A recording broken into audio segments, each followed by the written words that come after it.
आपने श्री मुख कमल से अर्जुन को लक्ष्य करके संपूर्ण मानवता के लिए उपदेश श्रेष्ठ श्रीमद् भगवद गीता को व्याख्यान किए थे इस पवित्र भूमि में, और उसका वही तिथि पालन उपलक्ष्य में हम सब यहाँ एकत्रित हुए हैं। इस धर्म क्षेत्र में ब्रह्म सरोवर में चारों तरफ मेला लगा हुआ है। मैंने सुना कि 18 दिन का मेला हो रहा है, एक दिन के एक अध्याय का मेला। पता नहीं 11वां दिन विश्व रूप दर्शन किए थे कि नहीं।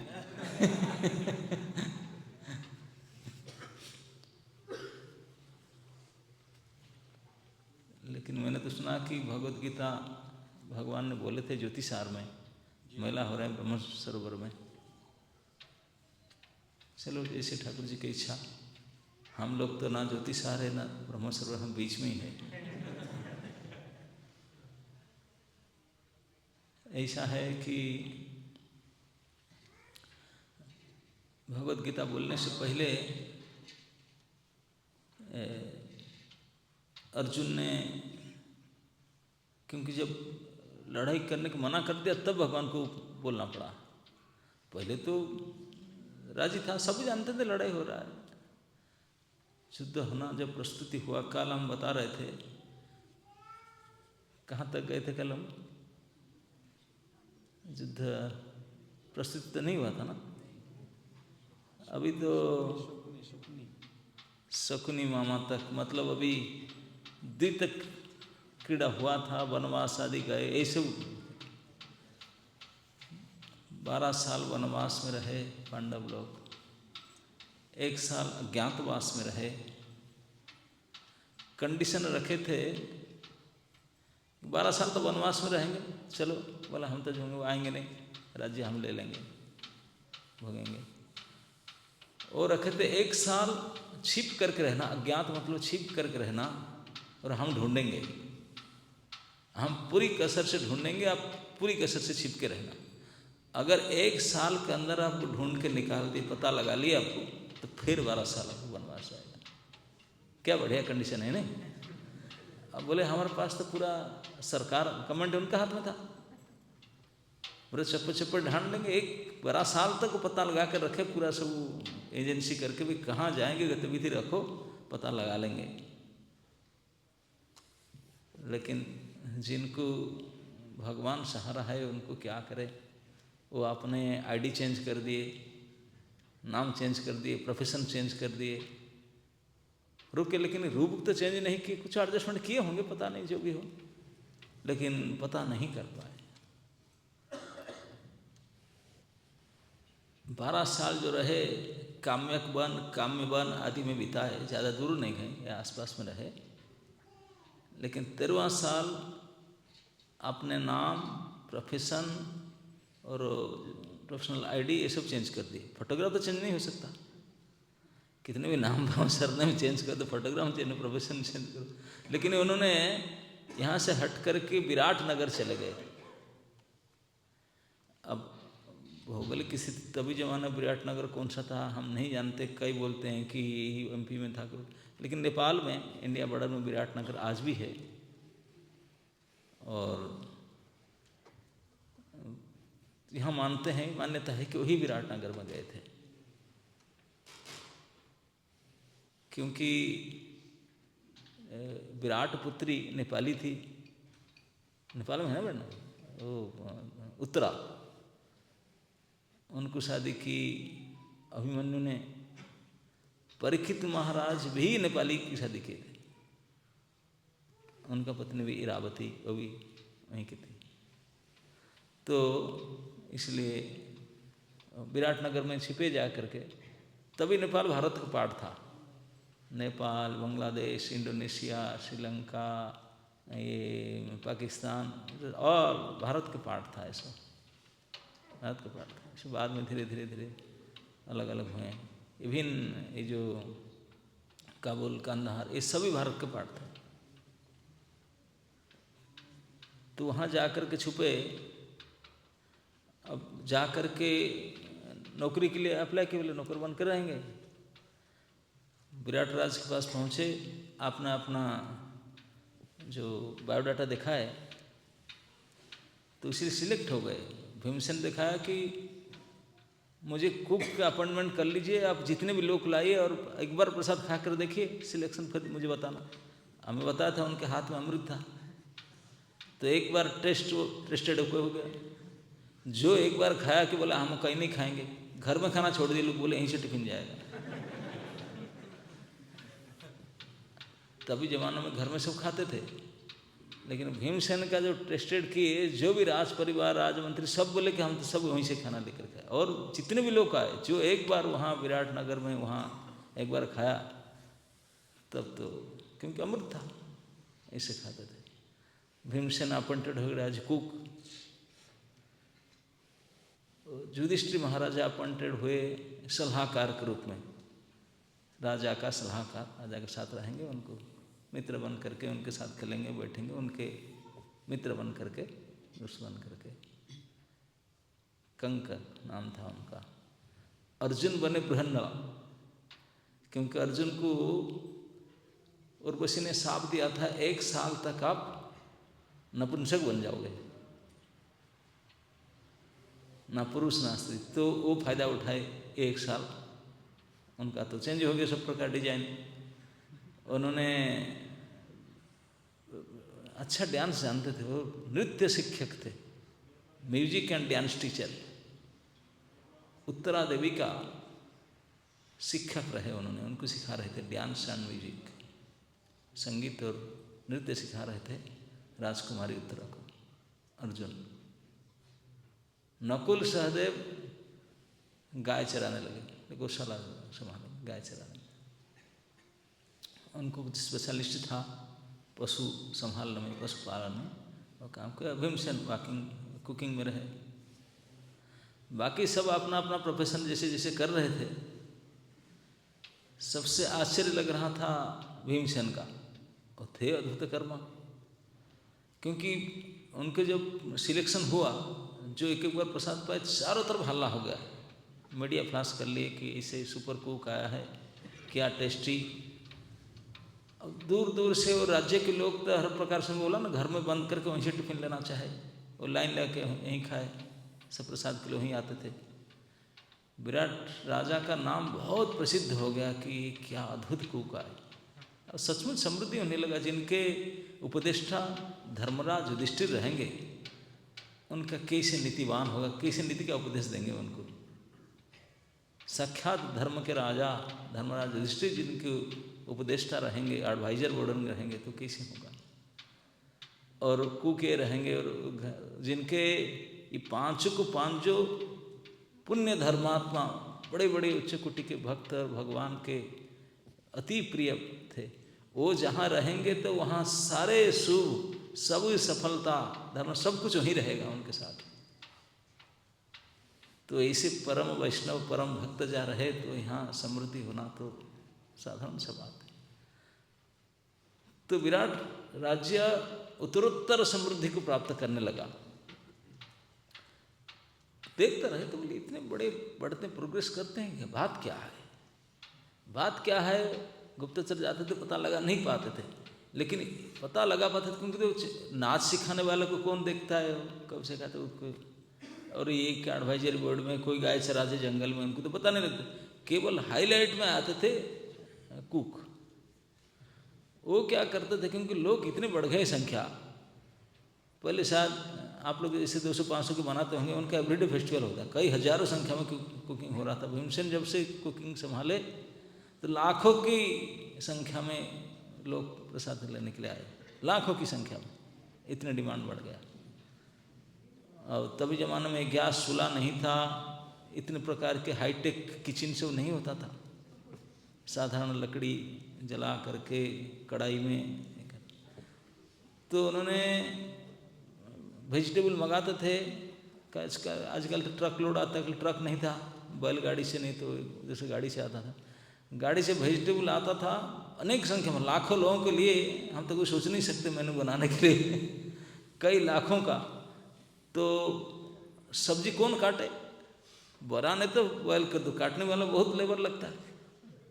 तो भीमसेन बोलते हैं काटना वाटा की दिक्कत नहीं, वो सबको फ्री कर दो। बोले हमको सब्जी कटर नहीं चाहिए, सब्जी काटेंगे नहीं, कुकिंग करेंगे ना, कुकिंग करेंगे, सब्जी काटने वाला कोई हेल्प नहीं चाहिए। सीधा गाड़ी से आता था, बड़े बड़े पम्पकिन और जो भी सब्जी सीधा कढ़ाई में डालते थे, ना काटना ना धोना ना बांटना, सीधा डाउनलोड होता था गाड़ी से कढ़ाई में। और वो जो पात्र होता था, कढ़ाई होता था, इसमें बाई चांस कोई आदमी गिर गया डूब के मर जाएगा। ब्रह्म सरोवर से कुछ कम नहीं था इतने बड़े बड़े होता था। इसलिए दूसरा कोई लेबर भी उसके जो खंती बोलता ना, क्या बोलते अपना खंता पलटा जो होता था, उसको क्रेन चला ना सकता है आजकल जमाने में, आदमी नहीं चला सकता था, केवल भीम से नहीं चला सकते थे। तभी जो क्रेन फिर नहीं होता, दूसरे आदमी बोले सर हम चला नहीं सकते ना, आपको चलाना नहीं चलाऊंगा। पानी गर्म करते थे, उसमें सारे सब्जी डाल देते थे, कोई कटा वटना कुछ नहीं। और भीमसेन आए गए पलता जो ले करके, वो बहुत बड़े बड़े होता था, जो इतने बड़े बड़े सरोवर जैसे हन्ना में, वही चलाते थे उसको। वही बॉयल सब्जी के पलता में बॉयल करके सब काट कूट के साइज में ले आते थे। इसी में अपने आप साइज होता था, खंती मार के पलता चला करके सब साइज कर देते थे। और सीधा बॉयल होता था सारा सब्जी। टेस्ट करने के लिए छुंक तो लगाना पड़ेगा, छुंक वाले को इतने बड़े में पात्र कैसे लाएंगे, छुंक लगाने का कढ़ाई कैसे, बाद में छुंक, बाद में तो छुंक पहले बॉयल करते हैं, छुंक बाद में लगाएंगे। कैसे तेल गर्म करेंगे, तेल कितना गर्म करेंगे, सरोवर के जैसा कढ़ाई है, तेल कहाँ से ले, उनसे तेल फिल नहीं, अब सीधा उसको सरसों दाना, सरसों बोलते ना, क्या बोलते हैं, mustard seed, mustard seed 1-2 quintal मंगाते थे, 2-4 क्विंटल बोरा से उतार के हाथ में इसे पीस देते थे, सीधा तेल डाल दिए मशीन था, हाथ ग्राइंडिंग मशीन, और कोई हैंड ग्राइंडिंग करते थे। और वही से 1-2 बोरी जीरा डाल दिए, मसाला डाल करके वहीं से तड़का लगाते थे। अब उनका तो वरदान था, हाथ में जो लगा तो अमृत होगा ही। इस प्रकार होलसेल कुकिंग करते थे। वो लोग जो पहले के कुक थे वो देखते थे, देख कर लोग बोलते थे कि हम तो कभी अभी तक देखे नहीं, अभी तक सुने नहीं थे ऐसा भी कैसे कुकिंग होता, लेकिन टेस्ट तो हम कभी चखे भी नहीं थे।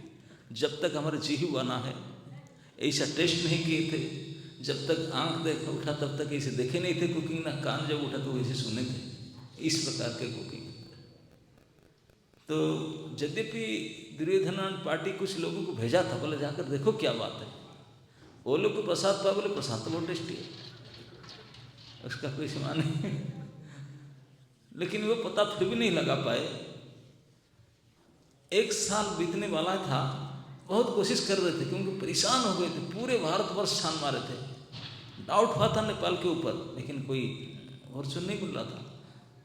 कीचक बद्ध हुआ, विराट राजा का साला था कीचक, वो बड़ा बलवान था। भारतवर्ष में सभी लोग जानते थे, जो बड़े वीर पुरुष होते हैं सब एक दूसरे को जानते हैं, और जानते हैं कि दुर्योधन, भीम, कीचक, जरासंध, ये सब प्राय लगभग इतने बड़े बड़े वीर हैं, योद्धा हैं, कई सैकड़ों हाथियों के बल रखने वाले हैं। एक दूसरे को नोट करके सब अपना रखते थे एड्रेस, और उनको ही पता था कि ये जो चारों हैं, जरासंध, कीचक, भीमसेन और दुर्योधन, ऐसे नहीं मरने वाले हैं। ये आपस में वही चारों से कोई अगर पंगा ले तो मरे, नहीं तो कोई दूसरा मार नहीं सकता, ये तो पक्का था, कोई दूसरा मार नहीं सकता। जब कीचक का वध हुआ तो दुर्योधन को शक हुआ कि लगता है कि क्योंकि जरासंध आए नहीं, भीम है गायब, कहीं छिपा हुआ से वही मारा, क्योंकि मैं तो नहीं गया और कोई मार ही नहीं सकते। उन्होंने बड़ा सीरियस होकर के पता लगा कि हो ना हो भीमसेन होगा, क्योंकि कीचक को ही मार ही नहीं सकता। कीचक मरा कैसे? उनको पोस्टमार्टम के लिए भेजा उसका डेड बॉडी को। लेकिन भीमसेन इस प्रकार से मारा था कीचक को, वो पोस्टमार्टम करके मुझे पता नहीं लगा पाया। अद्भुत तरीके से मारा था। पूरा स्टोरी हम नहीं कहते, जो भी हो। तो इसी प्रकार का उनका डाउट तो बहुत बढ़ गया था, लेकिन कोई पता नहीं लगा पा रहा था। और नहीं पता था कुकिंग करने वाले कुक वो कैसे मारे गए थे। और जहाँ बद्ध हुआ था वो नाच सिखाने वाली जो था वहाँ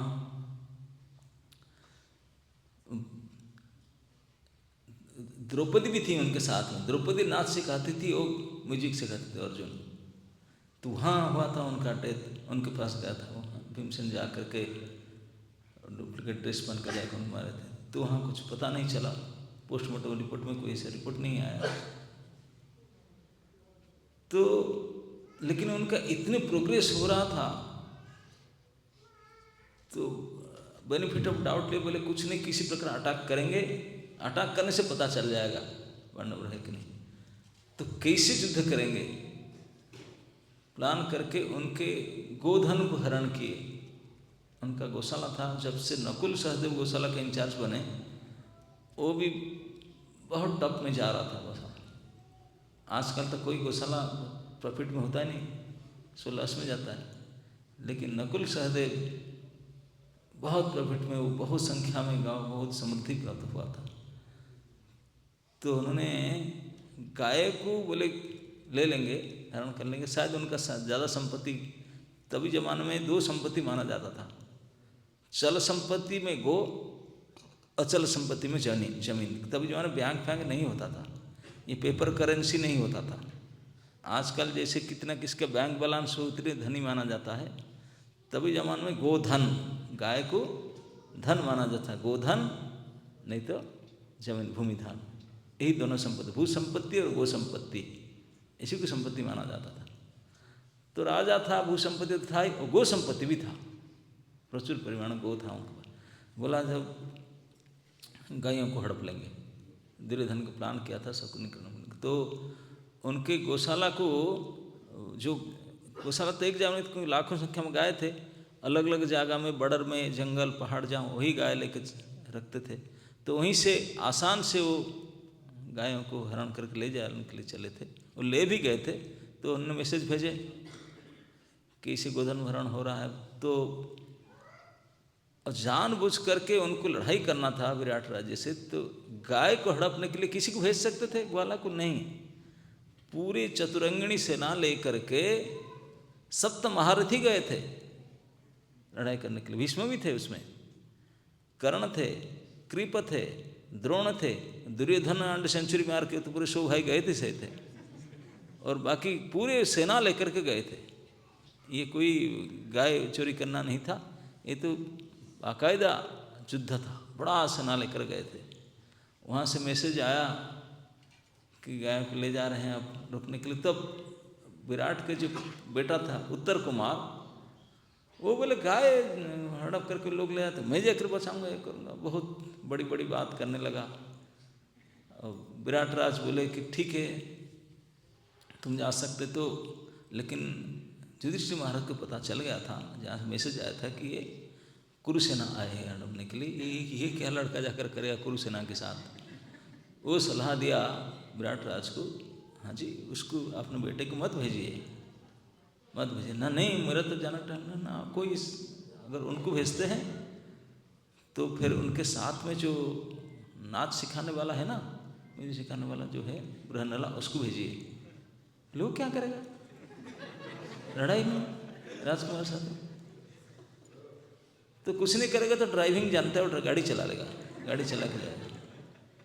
वो राजी नहीं कर, बहुत डम के इसे क्यों अपने सलाह देते हैं। युधिष्ठिर महाराज को अपने जो खेलते थे उनमें मारा, उनको घाव हो गया था, लेकिन फिर भी उन्होंने बोले कि आप, तो फिर जब इतने माना तो बोला ठीक है। तो अर्जुन को तब तो वो ड्रेस में थे, बृहन्नला ड्रेस में, अपने दूसरे ड्रेस पहन, साड़ी वगैरह पहन कर रहे होंगे, तो उनको सारथी करके भेजे, ड्राइवर बना करके गाड़ी में। और वो बोल रहा था मैं ये कर लूँगा, ये कर लूँगा, बहुत कुछ बड़ी बड़ी बात कर रहा था उत्तर कुमार। तो उनको लेके गए, वहाँ से बहुत विदा करके, बड़े आशा दे करके, युद्ध करने के लिए बड़े तान तोड़ करके गए। जब राज्य से निकल करके जहाँ बड़र में पहुँचे, जहाँ गाय गोहरण हो रहा था, उस तरफ से कौरव सेना अपने रथ, बड़े बड़े ध्वजा पताका सब लगा के सब खड़े थे। वो तो पहले कभी देखा नहीं था, हिस्ट्री में पढ़े, जनरल नॉलेज में पढ़ा होगा, इतने बड़े बड़े वीर हो रहे हैं, इसे ध्वजा है। वो देखा, देख करके कपड़ा खराब हो गया, मतलब डर के मारे अब वॉशरूम जाने का नहीं बना उनसे, कपड़ा खराब किया। और बोला कि रथ वापस ले चलो, रथ वापस ले चलो, मैं नहीं जाऊंगा। अरे बाप रे बाप, इतने बड़े बड़े रथ, इतने बड़े बड़े ध्वजा, मैं क्या करूँ चले चल। सारथी बोला ये रथ वापस नहीं जाएगा, मुझे लेकर आया, मैं वापस नहीं जाऊंगा। अरे मैं बोल रहा हूँ ना तुझे वापस चलो, ना मैं नहीं वापस होगा। अरे वापस कैसे नहीं जाएगा, तो ड्राइवर है, मैं बोलता हूँ चलो वापस। वो बोला नहीं, तू इतने बड़ी बड़ी बात कर रहा था, बड़ी बात कर रहा था, मुझे थोड़ी पता था इशू आया करके। अब मैं नहीं जाऊंगा, मरूंगा जाकर उनके साथ, मैं नहीं जाऊंगा ना, नहीं जाना पड़ेगा। तो पैर पकड़ लिया, प्लीज ऐसा मत करो, मैं नहीं, डर के मारे। तो फिर अर्जुन अपना ट्रेस, अर्जुन को पता था, काउंटिंग कर लिया था उन्होंने कि ईयर इज ओवर, साल पूरा हो चुका है। बोला ठीक है, अगर आप डर रहा है, आप गाड़ी चलाओ, मैं बैठता हूँ। तुमको लड़ाई करना आता है? धनुष बाण पकड़े चला सकता ना? हाँ मैं चला सकता हूँ। अच्छा, मैं पता ही नहीं, आप चला सकते। तो अर्जुन ने अपना नाम बताया उनको, बोला तुम नहीं जानता मैं कौन है, मैं अर्जुन हूँ। अर्जुन हो? बोला वही अर्जुन जो हस्तिनापुर में भीष्मादि उनके साथ पांडुपुत्र अर्जुन ना? हाँ ना, मुझे विश्वास था आप अर्जुन हो, आप तो यहाँ नाच सिखाने वाले थे। अर्जुन का 10 नाम बता सकता है? अर्जुन को पूछ रहे बच्चा था। अर्जुन बोला तो क्या कहूँ, चलो तो गाड़ी चलाओ। और लेके गया जहाँ उनको रखे थे, क्योंकि विराट रजक जाने से पहले राज्य के बॉर्डर में एक जगह पर जंगल में अपने अस्त्र सगांडीव धनुष और बाण से रख कर गए थे। पहले बोला यहाँ ले चलो, तू मुझे विश्वास नहीं करता, मेरा धनुष निकालता हूँ, मैं रखा हुआ है। लेके गए, जब धनुष निकाला उन्होंने गांडीव और बाण, तब बाप रे बाप, बोला आप वही है। अगर स्मार्टफोन हो तो फोटो फोटो खींच कर सबको भेजता हो, नहीं था तभी उसका पास में। तब तो डर रहा था, लेकिन फिर भी बोला तो गाड़ी चलाओ, तेरे ऊपर कुछ नहीं, मैं रिस्क ले रहा हूँ, मैं लड़ूंगा। अब अर्जुन गए, उनके सामने में अकेले थे अर्जुन, उनके सामने में ये सारे कुरुवाहिनी था, कंप्लीट कुरुसेना, सभी चुने हुए बड़े बड़े अतिरथी महारथी रथी सब थे। अर्जुन ने आकर के गांडीव के टंकार किए तो सभी सुन के बोले तो अर्जुन का धनुष का ध्वनि है। अर्जुन कैसे?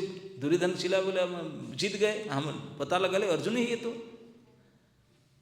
भीष्म ने द्रोण ने बोले मूर्ख कहें कि उनका डेट पूरा हो चुका है, अभी करने से क्या कहूँ, डेट ओवर उनका 1 साल पूरा हो चुका है, इसीलिए वो पहचान दे रहा, नहीं तो नहीं आते थे, यहीं थे तो पहचान नहीं कर पाया, तो टाइम ओवर। उस बात सुनकर गुस्सा कर, लेकिन अकेले अर्जुन ने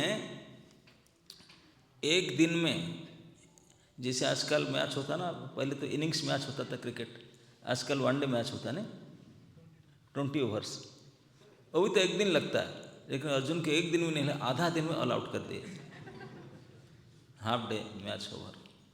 उन्होंने सम्मोहन बाण मारे थे और भीष्म द्रोण कृपा कुछ सम्मोहित हो गए, अचेत हो गए, सो गए। जा करके सब कपड़ा उतार लाए थे उनका, लड़ाई क्या करें, कुछ युद्ध नहीं हुआ था। उनको सम्मोहित करके केवल गुरुजन को छोड़कर बाकी सबके दुर्योधन का कपड़ा उतार के ले आए थे। इस बुरी हाल किए थे, इस प्रकार परास्त किए थे उनको। तो उसके बाद में और अपमानित हो गए, एक तो टाइम ओवर बोले कि नहीं ढूंढने पाए और इस प्रकार से पराजित हुए। और आ करके डिसीजन ले लिया। जो पहले था कि कुछ करेंगे आने के बाद विचार, लेकिन बोला तो अभी तो सुई के नोक पर जमीन नहीं दूंगा, युद्ध करना है, बदला लेना है उनसे। युद्ध की तैयारी के लिए सेटअप करने लगे। तभी विराटनगर में थे, क्योंकि जब उनको पता चल गया विराट राजा को ये तो अर्जुन है, युधिष्ठिर बहुत क्षमा मांगा, आपने वो सुना, बोला मुझे पता नहीं था, आप ऐसे महंत आप सब हैं। तब उन्होंने तुरंत बोला कि मैं बेटी को शादी देना चाहता हूँ आपके साथ, आप स्वीकार कीजिए।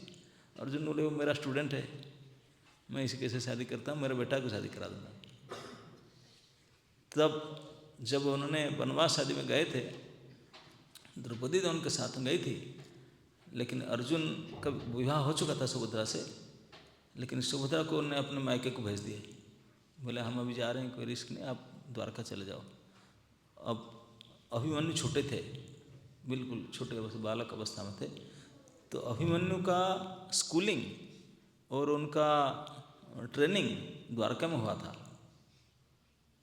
बलराम, अनिरुद्ध, प्रद्युम्न, वो उनको श्रद्धा से सब कुछ सिखा दिए थे। इसलिए 12-14 साल से वो PhD कर चुका था। सारे जो अपग्रेड सब विद्या सब दे देते थे, बलराम स्वयं उनको सिखाते थे। प्रद्युम्न, अनिरुद्ध आदि सबके प्रिय पात्र था, क्योंकि कितनी भाभियाँ हैं? केवल कृष्ण का तो 16,108 भाभी है ना, और बलराम जी के 2 हैं। और इतने भाभियों में ये क्या होंगे? सुभद्रा क्या होंगे? क्या बोलते हैं? ननन। ननन देखिए, एकलौती ननन, हाउसफुल भाभियों में 10 किलोमीटर तक भाभियों को महल, ननंद केवल एक ही है। तो एवरीबडी, सारे भाभियाँ, पूरा परिवार के सबसे लाडली बन करके सुभद्रा थी। और थी ही, सुभद्रा को जितने स्नेह करते थे कृष्ण और बलराम और वसुदेव, सभी करते, तो उनके भाभी लोग तो उनसे भी ज़्यादा करते थे। तो उनके एकलौती ननंद के एकलौता बेटा वो छोटा, और उसको तो सभी प्रेम से सिखाते थे। और वहीं द्वारका में उनका सारे पढ़ाई लिखाई ट्रेनिंग सब कुछ वहीं हुआ था, और वही नहीं छोड़ना चाहते थे, बोले यहीं रहो। लेकिन मैसेज आया वहाँ से, अर्जुन का मैसेज आया कि सुभद्रा को भेज दीजिए, हमारा टाइम वनवास का, अज्ञातवास का पूरा हो चुका है। वो भी कुछ बोल सकते थे, नहीं अभी नहीं भेजेंगे, बाद में अपना सेटल हो जाओ, अपनी लड़ाई झगड़ा, अब तो कुछ आपका रहने का घर घट नहीं। अर्जुन भेजे कि मैं अभी नहीं बुलाता, लेकिन मैं चाहता हूँ कि यहाँ विराट पुत्री उत्तरा के साथ विवाह के प्रस्ताव, प्रपोजल आया है, मैं चाहता हूँ अभिमन्यु को उनके साथ शादी करा दो, तो इसीलिए मैं बुला रहा हूँ। अच्छा, पिताजी बुला रहे हैं पुत्र को विवाह के लिए, तो कोई मना नहीं क्यों कर सकते? और पति के आदेश से पत्नी मना नहीं कर सकता। तो विदा होना पड़ा। द्वारका से सबको विदा जब किए, तो कृष्ण भी गए थे, बलराम उसको गए थे सुभद्रा जी को छोड़ने के लिए विराटनगर। तो वहाँ जा करके विवाह यहीं हुआ था। वहाँ जा करके बलराम बोले कि कृष्ण, मैं नहीं चाहता हूँ कि मेरे लाडली सबसे प्यारी सुभद्रा ऐसे जाकर किसके घर में रहेगा मांग करके पीना, नहीं, उनके लिए स्पेशल भवन बनाओ, राजा के थाट बाट में रहे। उपलभ्य नगरी बनाया गया था, स्पेशल विश्वकर्मा को बुला करके विशाल महल बनाए थे भगवान ने विराटनगर में साइड। बोले जैसे राजा बोला हमारे साथ शादी होगा, हम भी कोई कम थाट में नहीं है। भगवान के ऑर्डर में देवता तो 1 नाइट में सब बना दी। 1 नाइट में सिटी बनाए थे द्वारका, तो एक महल बनाने में क्या पड़ी था। तो बना करके सारे व्यवस्था वहाँ रुके, वहीं शादी फादी सब हुआ। तो वहीं पर कई राजाओं की इन्वाइट हुआ था, जो कृष्ण साथ थे, असंभव कुछ नहीं। तो वहीं पर डिसाइड हुआ कि अभी तो टाइम ओवर हो गया, शादीशुदा हो गया, अब प्लान क्या करें। अभी जाएंगे तो मैसेज तो आता था, होते छोड़ेगा नहीं, अब क्या करेंगे।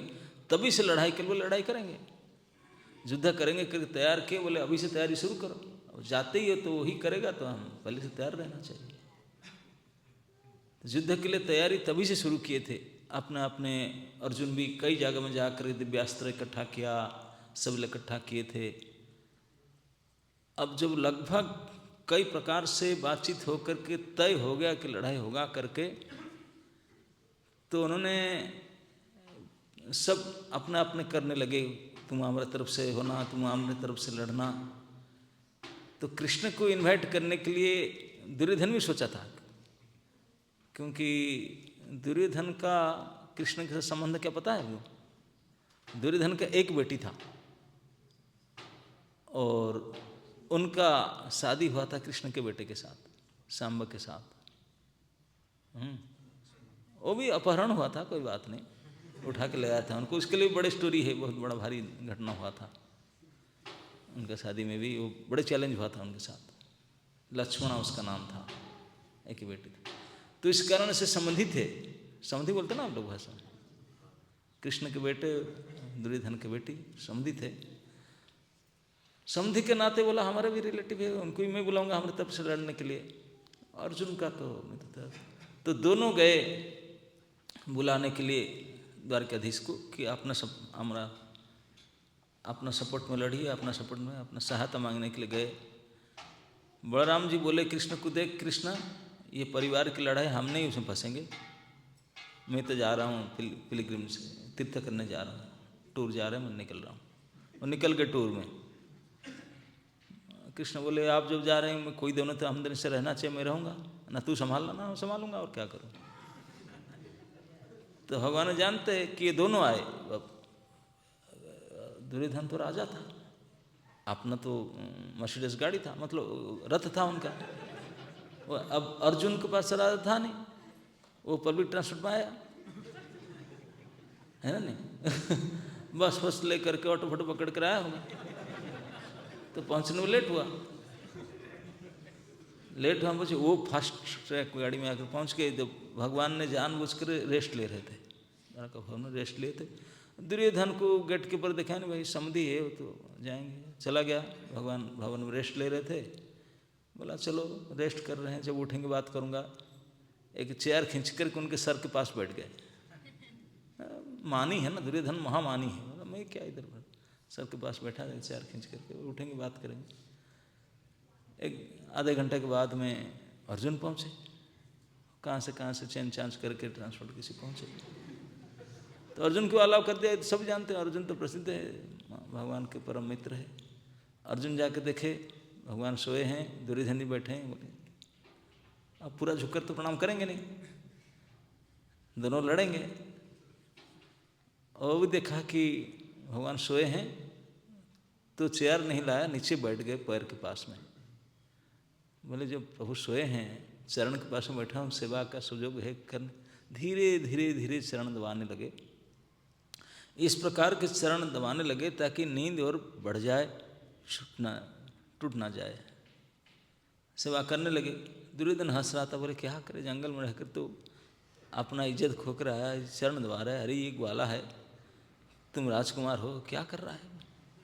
लेकिन दुर्योधन सेना नहीं जानता, अर्जुन तो चरण दबा रहा था। थोड़े समय भगवान नींद आँख खोले, उठे तो किसको देखेंगे, जो पैर में उसी में नजर जाएगा। सर के ऊपर जो बैठे थे देखेंगे तो है नहीं, देख नहीं सकते। अरे अर्जुन कब आए, कैसे आए, ऐसे ना। अर्जुन बोले हम के सब, मैं आपके इनवाइट करने के लिए आया हूँ, हम तो सहायता के लिए। दुर्योधन चिल्ला कर उठा, मैं घंटे भर पहले से बैठा हूँ, बात उनसे बात करने जा रहा है। भगवान बोलते अच्छा आप कब आए, मुझे देखा नहीं, आप यहाँ बैठे छिप कर क्या, मैं सर के पास बैठा, सर के पास मैं इसे करके देखूंगा क्या, अब यहाँ बैठा है, सब नजर इधर गया। तब दुर्योधन चेयर खींच करके उधर साइड में बैठा। बताए क्या बात ना, मैं भी इसलिए आया था, आपको बुलाने के लिए पहले आया हूँ मैंने। भगवान बोले देखो मुझे पता था आप दोनों आएंगे, मुझे पता था, इसलिए मैं व्यवस्था कर रखा हूँ। अब चॉइस इज योर्स, क्या व्यवस्था कर रखें। अब जानते हैं मेरे पास जादव सैन्य है, अभी तक रिकॉर्ड है, कहीं युद्ध में हारे नहीं, अजेय सेना, अनकंकरेबल, कहीं हारे नहीं, जीत में कोई युद्ध में हारे नहीं। एक अक्षौहिणी सेना है, उसमें रथी हैं, पदातिक हैं, अश्वारोही, गजारोही, पूरे फुल कंप्लीट एक अक्षौहिणी अस्त्र शस्त्र के साथ, और अजेय सेना जादव वाहिनी, एक अक्षौहिणी सेना में सहायता के लिए रखा हूँ। और मेरा प्रमेय में युद्ध में, क्योंकि पारिवारिक युद्ध है, मैं लड़ाई में भाग नहीं लूँगा। एक तरफ से मैं हूँ, लेकिन मैं अस्त्र धारण नहीं करूँगा, जाऊँगा। अब दो पार्टी हैं, आप चूज कर लीजिए। एक तरफ से मैं हूँ, लेकिन मैं लड़ाई में भाग नहीं लूँगा, अस्त्र भी धारण नहीं करूँगा। और दूसरे एक अक्षौणी फुल पावरफुल अस्त्र शस्त्र का सेना विथ एनिमेशंस, बोले वो भी सप्लाई मैं करूँगा, अस्त्र शस्त्र भी मैं भी सप्लाई करूँगा, मेरी तरफ से जाएगा, सब मैं दूंगा, एक अक्षौणी सेना दूंगा, आप चूज करें किसको। दुर्योधन सुनकर बोला, आपको लड़ोगे नहीं, लेकर क्या करेंगे, पैसा खर्चा करेंगे, खिलाएंगे पिलाने कर, हमको तो सेना चाहिए, सहायता मतलब युद्ध में सैन्य चाहिए, उनको लेकर जाएं। लेकिन भगवान बोले, ये दोनों तो मैं क्या हूँ, लेकिन जो जिसको चॉइस करेंगे तो मैं बोलूँ नहीं, चूज करने का अधिकार दिया जाएगा। मैं सबसे पहले अर्जुन को देखा, अर्जुन को fast chance, let him choose fast, सबसे पहले उनको चॉइस करने दो, फिर जो बचेगा आप लेंगे। दुर्योधन कंप्लेन किया, ये नहीं हो सकता। बोला, अगर वो सेना ले लेगा मैं आपको थोड़ी ना लूँगा, पागल है, उनको दे दिए चॉइस। हम जो आए थे सैन्य तो लेने के आए थे, आप तो बोलते हैं कि सेना तो है नहीं, आप लड़ेंगे भी नहीं, क्यों आपको सैन्य चाहिए, वो चूज कर लेगा, मेरा टाइम खराब हुआ मैदान के। भगवान बोले, सॉरी सर, मैं पहले उनको देखा था, पहले चांस उनको। अर्जुन बोलते, नहीं उनको दीजिए, पहले आए थे। नहीं, ये मेरा डिसीजन है, आपका चांस पहले है, आप जो चूज करेंगे, जो नेक्स्ट बचेगा, दुर्योधन लगा नहीं लगा उसके ऊपर, पहले चांस आपका, मैं पहले आपको देखा था। दुर्योधन तो बिल्कुल गुस्सा होकर बैठा था, अगर अर्जुन सैन्य ले लिया तो मैं तो खाली हाथ चला जाऊंगा, उसको लेकर क्या करूँगा, और बोझा बढ़ेगा, खर्चा करेगा। वो डिसीजन ले चुका था, मैं खाली हाथ चला जाऊंगा, उसको लेकर फायदा कुछ नहीं। वो तैयार हो जाता जाने के लिए, बोला सुन तो लूँ, अर्जुन बाई मिस्टेक शायद कुछ कर ले। अर्जुन को चांस दिए। अर्जुन हाथ जोड़कर बोला, है केशव, आप मेरे साथ ऐसे व्यवहार क्यों करते हैं, आप क्या जानते नहीं, मैं आपको सैन्य लेकर जाऊंगा, मैं सैन्य के लिए नहीं हूँ, मैं आपके लिए आया हूँ, मैं तो आपको ही लेना चाहता हूँ। कृष्ण बोले, अर्जुन, मैं बोला मैं जाने के लिए तैयार हूँ किसी के भी साथ, लेकिन मैं लड़ूंगा नहीं ना, आप लड़ने के चाहने पर भी हम लड़ाने नहीं देते आपको लड़ाने का काम नहीं, हम आपको लेना चाहते। दुर्योधन तो नाच उठा, बोला, मैं तो क्या बताऊं, जंगल में रह करके बुद्धि भी भ्रष्ट हो चुकी है, खाना पीना ठीक से है ही नहीं, जंगल में क्या सब विटामिन डाउन, सब कुछ डाउन, ब्रेन भी डाउन। अरे इतनी दुर्बुद्धि, सैन्य को न लेकर इस निहत्ता को लेकर जाएगा। वो बहुत खुश हो गया, तैयार हुआ, बोले पिटिशन साइन कर, मैं सैन्य लेकर जाऊं। भगवान बोले, नहीं, ये अभी ठीक से है नहीं, पब्लिक ट्रांसपोर्ट आया, थक्का मंदा आया, ऐसे ले लिया, और एक चांस। अर्जुन सोच लो, विचार कर लो, ऐसा मत करो, लड़ाई है, महायुद्ध में सहायता मांगने आया हो, ये मेरे अजय सेना है, सोच लो, और एक चांस देता हूँ। दुर्योधन बिगड़ गया, बोले let him give one more chance, one more chance भगवान ने दिए।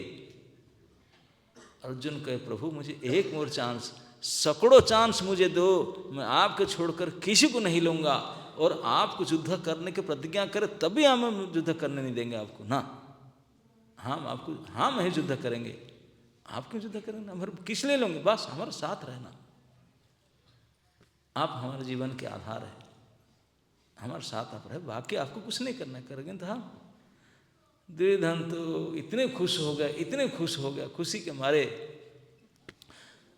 जादव सैनिक लेते, सैनिक में दो सेनापति थे, कृतवर्मा और सात्यकी, दोनों आकर बोले, देखिए आप प्रभु हम भेज रहे हैं उनके साथ, ये अधर्म के साथ, अधर्म पुरुष उनके साथ जाएंगे। सात्यकी तो वो पैर पकड़ लिया, बोला प्रभु क्षमा करें, अर्जुन से मैं अस्त्र विद्या प्राप्त किया, वो मेरे गुरुजी हैं, गुरुजी के साथ मैं लड़ाई कर ही नहीं सकता, मुझे भेजते क्यों हैं, मैं लड़ूंगा नहीं, मुझे क्षमा करें, मुझे उनके साथ दे दीजिए, अर्जुन के साथ मैं रहूँगा, मैं उनके साथ नहीं जाऊँगा।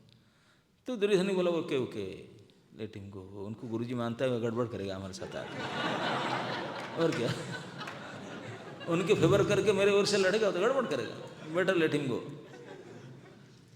तो भगवान बोले कृतवर्मा को, देखो दोनों आप सेनापति है, अगर ये दोनों चले जाएंगे किसी सेना जाएगा, आप जाओ। तो ब्रह्मा को भेजे। सात्यकी तो रह गया उनके सामने, दुर्योधन से अलग होकर अर्जुन के सपट में आ गए। तो अर्जुन कहने के अनुसार कृष्ण को लेकर आ रहे थे। रास्ता में कृष्ण पूछे, अर्जुन आप ऐसे क्यों किया, आप ऐसे गलत डिसीजन क्यों लिया, मुझे अब क्या यूज करोगे? अर्जुन बोले, आप क्या करना चाहते हैं? मैं क्या करूँगा? तो बोला, मैं लड़ूंगा तो है नहीं ना, लड़ना तो हम कराते नहीं आपको, हम आपको लड़ाई तो आप चाहने पर भी हम मना करते। आप हमारे इष्ट हैं, हमारे प्रभु हैं, आपको थोड़ी हम काम में लगाएंगे, हम आपका सेवा करेंगे, लेकिन फिर भी आप क्या करना चाहते हैं? ना मैं तो आपका साथ रहना चाहता हूँ ना, तो फिर आप साथ रहना चाहते तो आपको तो हेवी लाइसेंस तो है ना, गाड़ी तो मैं चलाता हूँ, जल्दी मेरा ड्राइवर है दारू, लेकिन मुझे भी आता है गाड़ी चलाना, तो आता है, बोले मेरे ड्राइवर बन जाना। अर्जुन ने अपॉइंटमेंट किया भगवान को, बोला लड़ाई के समय में आप मेरा सारथी बनना। भगवान ने ये काम मैं कर लूँगा। अर्जुन सचमुच से ये बुद्धि तो भगवान उनको दिए, ददामी बुद्धि योगम तम जेन माम पयंति, बुद्धि दिए। अर्जुन ने अपने रथ की सारथी नहीं बनाया, अपने जीवन की सारथी बनाया। मेरे डोरी तेरे हाथ दीनानाथ, तो समर्पण कर दिया। भगवान ने बहुत खुश हो गए, बोले बेस्ट में तो वही चाहता था, क्योंकि मैं रहूं बाकी काम तो मैं करूंगा, ये अस्त्र क्या करूँगा, क्या लड़ाई होगा। और सचमुच भगवान नहीं लड़े थे। तो भगवान पास ड्राइवर की कमी नहीं थी ना गाड़ी की कमी था, लेकिन प्रेम से अर्जुन के साथ रहने के लिए राजी हो गए, तो ड्राइविंग किए। वो भी आते समय में दूसरा ड्राइवर लेकर आया उनको। जब सीधा विराटनगर गए, विराटनगर से लड़ाई के मैदान तक आने के लिए, उपलब्ध नगरी से लड़ाई के मैदान आने के लिए वही दिन से आए, और यहाँ ज़्यादा से ज़्यादा 18 डेज और 2 दिन एक्स्ट्रा आने में, तो 3 हफ्ता मुश्किल से ड्राइविंग किए, है कि नहीं? आप बताए कोई बड़े आदमी हो जिनका कितने कार हो, बहुत सारे कार हो, कितने ड्राइवर रखा हो, शौक में ड्राइविंग कोई कर लेता होगा, लाइसेंस रखा होगा उनके पास, लेकिन उनको ड्राइवर कहना क्या अच्छा बात है? कोई कहेंगे ड्राइवर? नहीं। लेकिन श्री भगवान कि कितने उनके ड्राइवर है, कितने गाड़ी है, लेकिन वो अपने प्रेम से अर्जुन की हेल्प करने के लिए ओनली फ्यू वीक्स, 2-3 हफ्ता गाड़ी चलाए थे। वो भी कहाँ चलाए थे? वहाँ से यहाँ तक लाए, यहाँ तक बोले यहीं से लेना आधा किलोमीटर, यहाँ चलाना क्या है, यहीं रहना, वही लड़ाई हुआ। थोड़ा तक लेना, आधा किलोमीटर भर ले आना, दिन भर तक लड़ाई करना है, गाड़ी क्या चला। इसी के लिए हम सभी उन्हीं के पार्टी के लोग, कृष्ण के ही भक्त, उनको बोलते हैं पार्थसारथी, पार्थसारथी, पार्थसारथी की जय हो। ड्राइवर ड्राइवर बोलते हैं उनको।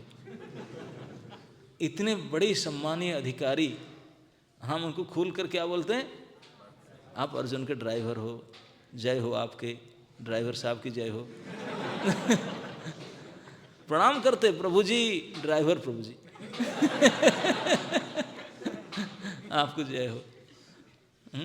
अब प्रभु जी भी इतने विशाल मंदिर बना रहे ड्राइवर के लिए, पार्थ सारथी मंदिर। हाईलाइट करेंगे ड्राइवर को। अरे इतने बड़े सम्मानीय व्यक्ति, उनको सम्मान से कोई ड्राइवर बोलेगा? ड्राइवर तो फिर भी एक काम है, हम लोग तो उनको चोर भी बोलते हैं। प्रणाम करते हैं, आरती उतारते हैं। एक स्टेशन है बालेश्वर में, साइन बोर्ड लिखा है कि खीर चोर गोपीनाथ मंदिर। बताओ 800 साल पहले किसके लिए कब खीर चोरी किए थे? हम चोर ब्रांडेड चोर मान लिए। उनसे बढ़कर सम्मानित व्यक्ति कौन होगा? लेकिन फिर भी तो अर्जुन के ड्राइवर के रूप में अपॉइंटेड हो गए भगवान। तो विराटनगर गए, वहाँ जा कर के बोले अभी तो लड़ाई के हिसाब से आए, तो सारे व्यवस्था हो गया। तो अभी युधिष्ठिर महाराज फिर भी लास्ट तक बोलते थे कि केशव कुछ भी करो, मैं नहीं चाहता हूँ कि इतने बड़े धन जीवन क्षय हो, इतने क्षत्रिय नाश हो जाएगा, विश्व युद्ध हो जाएगा, वो कुछ आप करो। बोले मेरे भी दोष देंगे सभी ऋषि महर्षि, आप आदेश दे, मैं एक बार दूत बनकर जाऊं, एक चांस मुझे भी लेना है, ताकि लोग मुझे निंदा ना करे। मैं एक बार जाऊंगा पर्सनली, संधिदूत बनकर, शांतिदूत बनकर जाऊंगा। अब प्रयास करूंगा, अगर युद्ध रुक गया तो कोई बात नहीं। तो तैयार हुए। युधिष्ठिर महाराज खुश हुए, लेकिन बोले कि केशव, मैं नहीं चाहता हूँ कि आप जाओ। किंग युधिष्ठिर बोले कि ये दुर्योधन जो है is not a good man, ये अच्छा आदमी नहीं है, आपका साथ कैसा बर्ताव करेगा, व्यवहार करेगा, मैं नहीं चाहता हूँ कि आपको अपमानित करे और किसी को। जब कृष्ण बोले लेकिन मैं नहीं जाऊँगा तो दुनिया मुझे कोसेगा, इसलिए लेट मी टेक चांस। अब मैं जाकर समझाऊंगा, नहीं होगा तो नहीं होगा। दुनिया में मुझे कोई लोग बोलेंगे नहीं कृष्ण साथ था, इसे नहीं रुके। आज तक भी लोग बोलते हैं, बड़े बड़े लोग आज भी बोलते हैं गीता के आधार पर, बोले एक कृष्ण को तो मानते हैं जो इतने उपदेश दिए, लेकिन वो कृष्ण को भगवान नहीं मानेंगे जो 1000 लोग को मरवा डाले युद्ध करके, वो कैसे भगवान हो सकते। तो भगवान एक बात जानते थे पहले, मैं एक बार संधि प्रस्ताव लेकर जाता हूँ, लोग मुझे बाद में कोई नहीं दोष देगा। दुर्योधन को समझा कर निकले। जब संधिदूत बनकर, शांतिदूत बनकर के निकले, शांति प्रस्ताव लेकर के युधिष्ठिर महाराज की ओर से, युधिष्ठिर महाराज जाते समय आकर आलिंगन किए, भगवान को प्रणाम किए। युधिष्ठिर महाराज बड़े थे, कृष्ण हमेशा उनको पैर छूते थे युधिष्ठिर महाराज को। बोले केशव, आप जा रहे हो, मेरे तो मन नहीं कर रहा है कि आप भेजने के लिए, लेकिन आप जा रहे हैं, ठीक है, धर्मध्वजी धर्म को रक्षा आप करते हैं, आप जा रहे हैं, लेकिन अब आप जो बात करेंगे आप करेंगे, मैं उसके बारे में कुछ नहीं बोलूँगा। मेरे तरफ से मैं ही रिक्वेस्ट करता हूँ, ना बोलिए। ना मेरी माँ ऐसे पति ही ना अबला, उनका पति नहीं है। इस अवस्था में कितने फास्टिंग की, कितने कष्ट सहन की हम लोग को। बचपन से 5-5 शिष्यों को ग्रो किया, कितने व्रत तपस्या, कितने अपमान, कितने कष्ट सह करके अभी हम उनके साथ नहीं है। जीवन भर से हम बचपन से देख रहे हैं कि कष्ट ही सहती है, कष्ट सहती है। हम जैसे 5-5 को मेंटेन के लिए, एक लड़के को मेंटेन के लिए आप लोग जानते होंगे, 5 लड़के, पति नहीं, कोई सपोर्ट नहीं, इतने दुखिया माँ हैं, दुखिनी। उनके चरण में मेरा प्रणाम, मेरे भाइयों के साथ प्रणाम कहेंगे। क्या रो पड़े युधिष्ठिर महाराज। बोले केशव, क्या ऐसा कभी दिन आएगा नहीं जिस दिन हम ये संकट से उतर करके अपने दुखिया माँ को थोड़ा सुखी कर सके। ऐसे कभी हुआ नहीं क्या। कृष्ण बोले युधिष्ठिर ऐसा मत ना, इसी के लिए तुम्हें ज़्यादा दिन नहीं हो जाएगा। तो उनको प्रणाम जनाना, ऐसे बताना कि बोलना कि हम चिंतित है करने के लिए। अब उसके बाद में भीष्म, भूरिश्रवा सब एक एक नाम लेकर बोले, उनको सब मिलना कि हमारे सर्व हितैषी हैं। दुर्योधन को भी वो सुयोधन बोलते थे, उनको भी समझाना, शायद मान जाए। लेकिन तो ऐसे करके दुर्योधन निकले। तब अर्जुन मिले, भीमसेन, सभी अपना अपना मतामत दिए। कई बोल रहे थे कि लड़ाई करना चाहिए, कोई बोलते हैं कि ये करना। तो भिन्न भीमसेन भी जो महारजोगुण क्रोध, वो भी बोले कि आप जब जा रहे हैं प्लीज ट्राई, अगर इतने धन जीवन क्षय ना हो जाता। उन्होंने, कृष्ण बोले भीमसेन आप ऐसी बात कर रहे हो। लेकिन इन सब के बाद में द्रौपदी खड़ी थी यज्ञासिनी, वो आकर डांटी, बोले इन लोगों के सामने मेरा जो अपमान हुआ था, मैं जो प्रॉमिस लिया था, ये तो पता नहीं कैसे हैं वो लोग हैं, लेकिन आप कैसे जा रहे हैं शांति बनाने के लिए। मेरे प्रतिज्ञा का क्या हुआ। बाल खोल कर देखा, बोला मैं तभी से बाल खोल कर रखा हूँ, आपको पता है मैं आपके सखी हूँ। प्रॉमिस क्या आपको पता नहीं। दुशासन के ब्लड में बाल बांधूंगी मैंने। होगा कैसे, आप जब शांति बना संधि करके आएंगे, जा करके एग्रीमेंट साइन करके आएंगे। तो मेरा भी सुन लीजिए। इन सभी का भिन्न भिन्न प्रकार के मत को ले करके भगवान चल पड़े उपलग्न नगरी से। अब मैसेज तो पहले आ चुका था, नारद जी पहले इन्फॉर्मेशन दे, इन्फॉर्मेशन मेरे थे, मीडिया सुपर मीडिया था, नारद जी वो खबर दे देते आकर के चल पड़े हैं शांति दूत के रूप में। भगवान वासुदेव आ रहे हैं।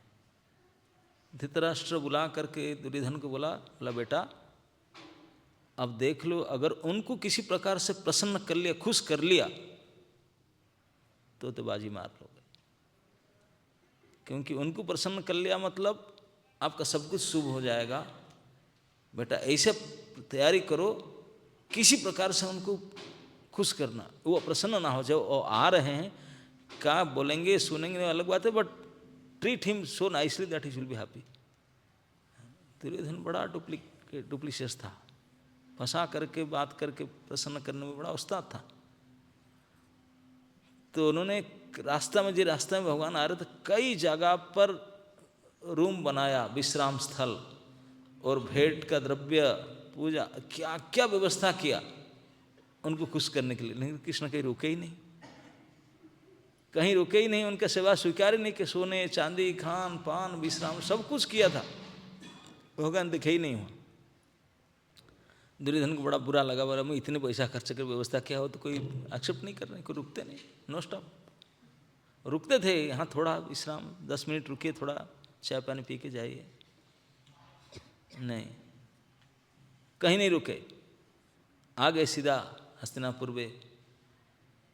हस्तिनापुर में भी स्वागत करने के लिए बोलिए मेरे नगर है, बिल्कुल एक भवन को सजा करके रखा था, कंप्लीट भवन को सजा हुआ था उनके रहने के लिए।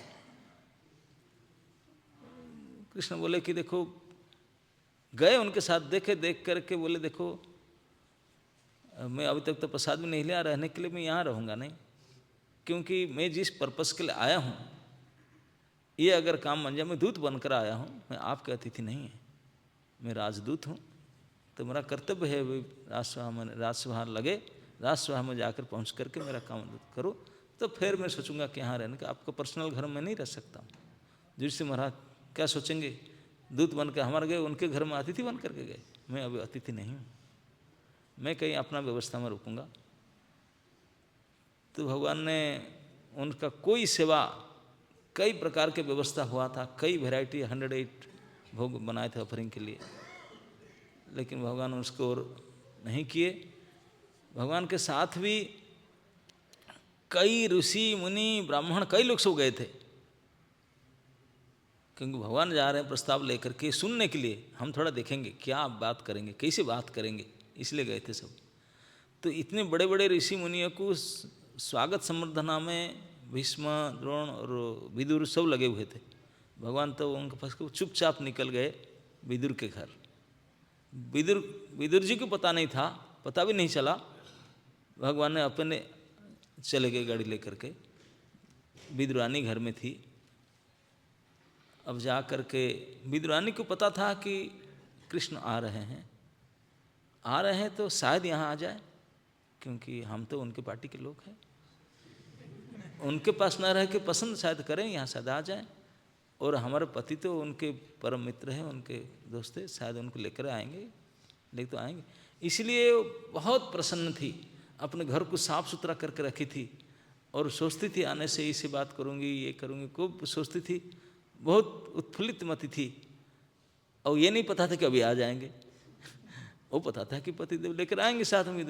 विदुर जी गए हैं, अब तो पता नहीं को। अब वो स्नान करने गई थी, without information, without notice Krishna जाके पहुंच गए। पहुंच करके गाड़ी रोक करके चाची चाची करके बुलाने लगे। तो कई बार उनके शब्द सुनी थी, ऐसे नहीं, कई बार उनके सुन करके बुला रही, आ गए क्या? वो तो वही सोच रही थी, स्नान करते समय भी सोच रही थी शायद आएंगे, मैं मिलूंगा। अब जो आवाज़ सुना कृष्ण का, सुनी, इतने खुश हो गई। अब तभी ज़माने में तो बाथरूम नहीं हुआ करता था अटैच, अलग जगह में कहीं होता था, कहीं पानी रख करके बर्तन कुआं से निकाल करके इसे स्नान करते थे। तो इसे स्नान कर रही थी, तो जब आवाज़ सुनी सीधा भूल गई अपने आप को विस्मृत हो गई, प्रभु आगे करके दौड़ पड़ी। अब वस्त्र ही नहीं थी शरीर में, स्नान के घर में थी, उनको पता नहीं है, कि मैं जा रहा हूँ। आ करके गेट खोली और कृष्ण को देख करके पूर्ण विस्मृत हो गए। कृष्ण उनको देखे कि चाची को अपना उत्तरीय निकाल करके दिए उनको ढांकने के लिए शरीर। सचमुच हमारा ये जो शरीर है, स्थूल देह है, यही देह ही भगवान से हमको अलग करके रखा है। यही पर्दा है हमारे ऊपर, यही तो पर्दा है, यही स्थूल शरीर।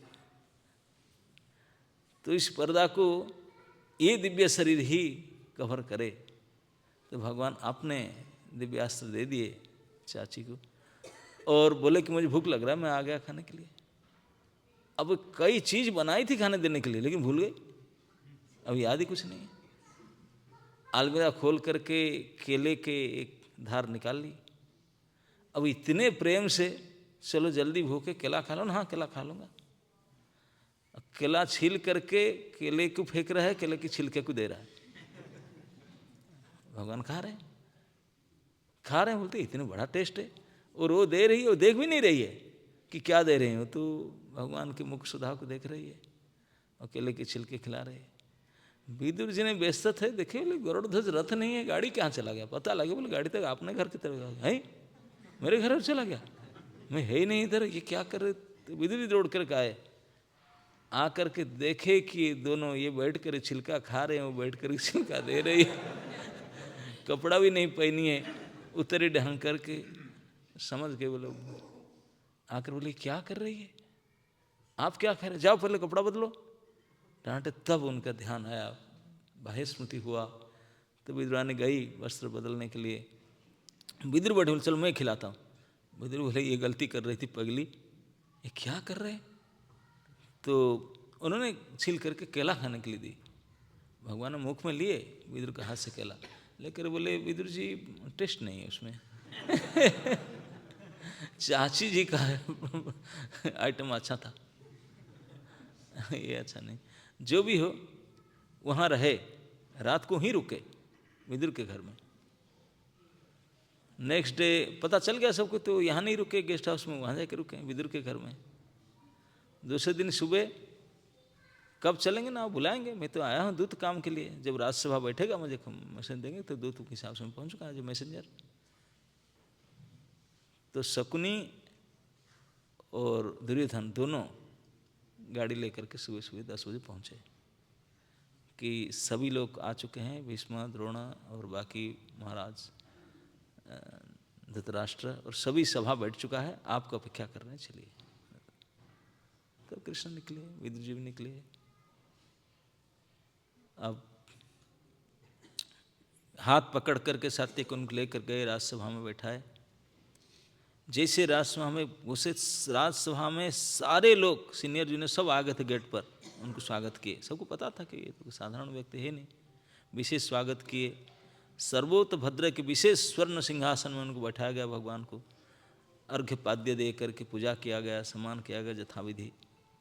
सब बैठे, अवधूत अपने मैसेज देंगे। तो कृष्ण ने खड़े होकर के अपने स्वाभाविक मेघ गंभीर स्वर से बोलना शुरू किए। बोले महाराज धृतराष्ट्र, आप अभी पंडु के बाद में एक कुरु राज्य के राजा हो, राजपद पर बैठे हो, और अभी इसी समय में लगभग जितने राजा हैं सभी राजाओं में श्रेष्ठ राजा हस्तिनापुर को हस्तिनापुर को माना जाता है। आप श्रेष्ठ माना जाता है क्योंकि हस्तिनापुर के राज सिंहासन धर्म, कुल, ख्याति, सब प्रकार से सदाचार आदि से बड़े श्रेष्ठता है, सभी प्रसिद्ध है। आप इस पोस्ट में बैठे हो हस्तिनापुर राज सिंहासन पर। आपकी सुरक्षा में पितामह भीष्म दुनिया प्रसिद्ध है, वो कैसे व्यक्ति हैं, वो आपके रक्षा करता है। और द्रोणाचार्य आचार्य हैं, कृप जैसे आपके लोग, इतने इस प्रकार से आप हो, तो जान करके हो अनजाने में हो, कई भी अनुचित असदाचार्य आप करना शोभा नहीं देता, ये अच्छा नहीं लगेगा। और आप होते हुए इस प्रकार मत कीजिए। मैं यही चाहता हूँ कि कोई असद आचरण घटे, इससे पहले अभी भी समय है, उसको रोक दिया जाए, और आप रोक सकते हैं। इतने बड़े धन जन क्षय, पूरे विश्व युद्ध हो जाएगा, कई वीर पुरुषों के वीर गति हो जाएगा, कई धरती रंग जाएगा, रक्त नदी बह जाएगा। ये सब को बचाने के लिए अभी भी समय है, आप समझ सकते हैं, आप रुका लीजिए। ऐसे उपदेश कहे, एक पैराग्राफ उपदेश करने के सेकंड पैराग्राफ फिर सीधा चेंज कर दिए टोन। बोले आपके जो कुपुत्र है, नाम लेके दुर्योधन एंड कंपनी, दुर्योधन आदि आपके जो कुपुत्र है, और उनका जो मति भ्रष्ट हो चुका है, दुर्मति, लोभ और काम और अन्य अत्याचार से, कुसंग से पढ़ करके इतने खराब हो चुके हैं, क्रूर व्यवहार, तो और आप ऐसे पुत्र कुपुत्र के मोह में मत पड़िए, अभी भी समय है। मैं जानता हूं कि वो अभी इतने हद तक जा चुका है, कुसंग के कारण, गलत संग के कारण, अभी बात नहीं मानता है आपका। ये बात मुझे पता है, आप क्या करें, आपको बात नहीं मानता है, बड़े गलत संग में जा चुका है और बहुत अन्याय कर्म कर रहा है, आपको बात नहीं मान रहा है। बात नहीं मान रहा करके विश्व युद्ध करके पूरा विश्व का नाश करेगा सब क्षत्रियों को, ऐसा तो उचित नहीं है। इसलिए मेरा सलाह है आपको।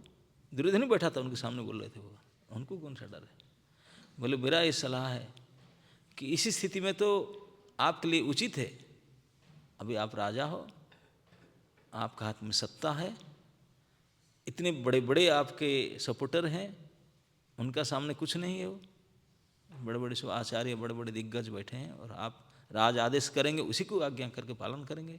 भीष्म, द्रोण, कृपा, उनके सामने कुछ नहीं है।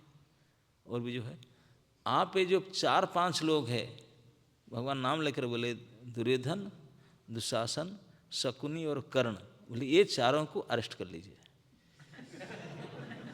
अरेस्ट करके पांडव के हवाले कर दीजिए, वो जो ट्रीटमेंट करेंगे करेंगे, अरेस्ट कर भेज दिए। बाकी सब केवल इतना करने से शांति हो जाएगा सब। मैं जानता हूँ आप भी खराब नहीं, सब नहीं सोचते हैं, इसे करके इसे कर दे।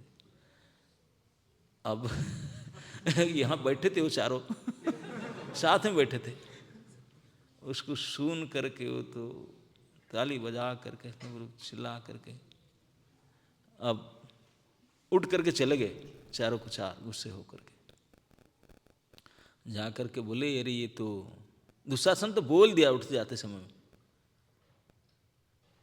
बोले भैया राजा तो आप है, लेकिन ये पिताजी कोई कुमंत्रणा दे रहे हैं, लगता है कि वो उनके कुमंत्रणा ने पिताजी राजी होकर हमको अरेस्ट करेंगे हैं?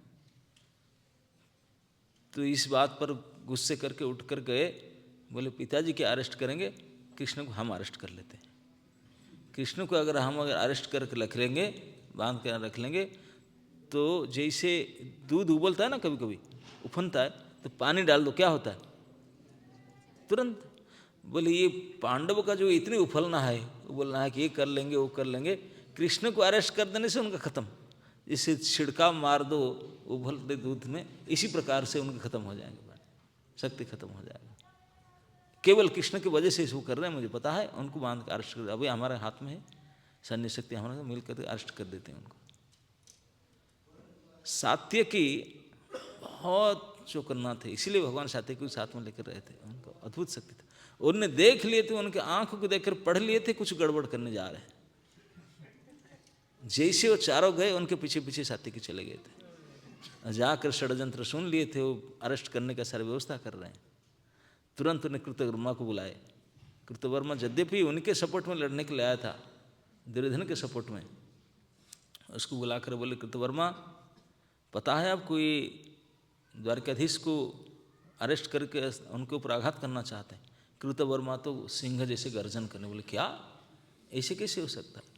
यद्यपि माधव ने हमको भेजे उनके सपोर्ट में लड़ने के लिए, लेकिन इसका मतलब नहीं कि हमारे मालिक के ऊपर हाथ उठाएंगे, हम होते होते ये हाथ उठने से पहले काट डालेंगे हमने, हमारा प्राण जब तक है, ऐसा नहीं हो सकता। तुरंत उनका अक्षौणी सेना को बुलाकर व्यूह रचना करके द्वार पर खड़े हो गए। कृतवर्मा कवच बांध लिए, तुरंत अपने अस्त्र शस्त्र लेकर के बिल्कुल रेडी हो गए। सात्यकी तो पहले ही थे रेडी, बोले तुम रेडी रहो गेट पर, मैं जाकर ठाकुर जी को मैसेज देता हूँ कि वो भी अलर्ट रहना चाहिए। तो सात्यकी ने आकर के भगवान को बताया। भगवान हंसने लगे, बोले सात्यकी तू क्या मुझे डाउट कर रहा है? वो क्या करेंगे मुझे? वो मुझे अरेस्ट करेंगे ना, फिर भी मैं आपका सेवक हूँ, मेरा कर्म तो मैं करूँगा। ठीक है, ओके थैंक यू। बोले बैठ जा साइड में, देख क्या होता है। तो सात्यकी को डाउट हुआ, बोला ये कुछ कर नहीं रहे हैं, और वो तो प्लानिंग करके सन्नी लेकर आएंगे अरेस्ट। तो जाकर के विदुर जी को बुला, बोला जी देखिए इसी से मैं सुन के देख रहा है। विदुर जी रुष्ट हुए, गुस्सा हो करके जाकर के बोले धृतराष्ट्र को, बोले भैया आपके वंश आज ही नाश करना चाहते हैं, कुछ दिन तो और जी जाते। आज ही जमपुर को जाने के लिए सब तैयार हो गए क्या? बोले मुझे सुन रहा हूं कि कृष्ण को बांधने के लिए प्रयास कर रहे हैं, तो मर जाएंगे, आज ही मर जाएंगे सब, कोई नहीं बचेंगे। ऐसे गाली दिया, क्योंकि सलाहकार थे, उनके भाई थे। तो धृतराष्ट्र ने तुरंत बुलाया, भेज करके दुर्योधन को भेजो। दुर्योधन आया गुस्सा करके। तो दुर्योधन को बोले दुर्योधन तेरे इतने कुमति कैसे आया? एक तो दूत है, दूत को अरेस्ट करना धर्म नहीं है। दूसरा उनके बात पर खराब मत मानो, वो कोई खराब बात नहीं कर रहे हैं, बिल्कुल सत्य, वो निर्भय है, निर्भीक बात कर रहे हैं। उनके बात पर बुरा मान कर ऐसा मत करो, ऐसा मत सोचो। उनके ऊपर हाथ उठाना, उनको अरेस्ट करने के बाद, तो हवा को पकड़ने के बाद, हवा को कोई पकड़ सकता? पृथ्वी को कोई सर में ले सकता? ये नहीं हो सकता। पतंगा की तरह आग में जाओगे तो ही जल के भस्म हो जाओगे। कुछ बहुत समझाया उनको, डांटा, बहुत कुछ किया, लेकिन वो तो सुनने वाला था नहीं। वो इसे मुंह फेर करके हूँ हाँ करके चला आया। पिताजी को उन्होंने बोला कैशव देखिए मैं क्या करूँ, जितना मैं किया वो तो मानता ही नहीं मेरी बात, और मैं क्या करूँ। और जा करके उन्होंने बांधने के लिए बिल्कुल सलाह कर रहे थे। वो जाकर बोला कर्ण को इसी से हुआ। कर्ण बोला राजा जी it is not that easy, आप कृष्ण को अरेस्ट करते हैं, मुझे पता है इतना आसान तो है ही नहीं, लेकिन मैं तुम्हारे साथ हूँ, तुम्हारे मित्र साथ हूँ, लेकिन इतना आसान काम तो नहीं है, प्रयास करते हैं। तो आपने प्रयास करने के लिए तैयारी होकर आ गए थे, रूम में सभा भवन में आ गए अरेस्ट करने के लिए तैयारी के साथ। भगवान अपने सीट में बैठे थे, हंसते हुए देखे उनके मति गति को, देख करके अपने चकाचौंध रूप को दिखाए उनको, तुरंत विश्वरूप दर्शन कराए। बोले मुझे बांधेंगे, देख लो मैं कौन हूँ। तुरंत सभा भवन इतने 100 सूर्य की उदय हुआ जैसे इतने लाइट में भर गया। वो कोई देख नहीं पाया, लाइट इतने तेज बन गया। धृतराष्ट्र को देखा नहीं जाता था, बाकी उन लड़कों लोग सब ऐसे हाथ देख रहे, ऐसे करने लगे। और हाथ ऐसे करके देखे केवल कृष्ण नहीं है, जितने सारे देवता, इंद्र आदि लोकपाल, जितने सारे ऋषि, जितने सारे सिद्ध गंधर्व चारण सा पूरे दर्शन, उसको देख करके वो इतने लाइट सब पूरा देख करके चारों की पसीना उतरने लगा। जितने थे इतने जोर से डर गए, हार्ट बीट बढ़ गया, पसीना उतरने लगा। दुर्योधन, शकुनी, दुशासन सेंसलेस हो गए, गिर पड़े, मूर्छित हो गए। कर्ण आंख बंद कर लिया हाथ जोड़ करके, आंख खुलाई नहीं, हाथ जोड़ कर रहा। अब विदुर जाकर के बताया, बोला भैया देख ये क्या हो रहा है। उसको सुन करके धृतराष्ट्र के मन में इच्छा आया, पहली बार, एक बार उनके जीवन काल में, वो भी बोला संजय को बोला पकड़ के ले चलो केशव को। आकर हाथ जोड़ के पैर पकड़ बोला हे केशव, मैं जो सुन रहा हूँ ऐसे दृश्य एक बार मुझे देखना चाहता हूँ, आप कृपा करो कुछ समय के लिए मुझे नेत्रदान दे दो, मैं देखना चाहता हूँ ये क्या सही है। तो भगवान उन्हें नेत्रदान भी दिए थे।